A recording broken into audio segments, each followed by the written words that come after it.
Ituturo ko na po sa inyo po ang pinaka-powerful na pampaswerte lalo na tungkol sa usapin ng bigas.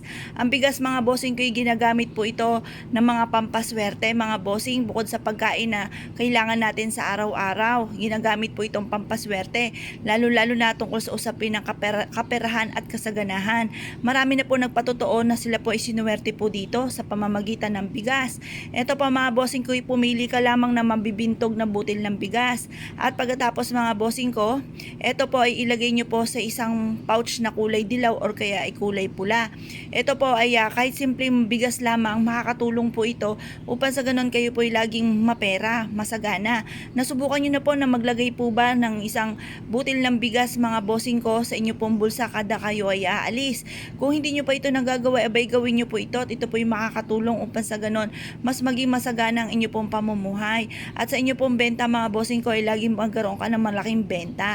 At ikaw po ay maging kaibigan nyo pa ang inyong customer hanggang sa dumami po sila ng dumami. Matutuwa ang mga customer ninyo sa ganda ng inyong mga produkto at ito po ay lalago ang inyong pong negosyo. Ganon din po mga bossing ko, kayo po ay kung masipag na tao at parang lubog ka pa rin sa pagkakautang, ang dami-dami mga utang, mainam na gamitan nyo po ito ng bigas mga bossing. Pili ka lamang na mabibintog na butil ng bigas at makakatulong po ito upang sa ganon instead na ikaw ay malasin ay puro swerte naman ang dumating sa buhay po ninyo.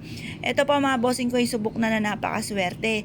Basta kapag gumawa ng ganito, nasa isipan nyo, kayo po ay suswertihin na at hindi po kayo malas, puro swerte ang darating. Ito po ay makakatulong upang sa ganon kayo po ay hindi po mamalasin at mas maging masasagana ang inyo pong pamumuhay. Mapapasin ninyo po ito mga bossing, kung hindi ka pa nakagawa ng ganito, subukan nyo na po ito.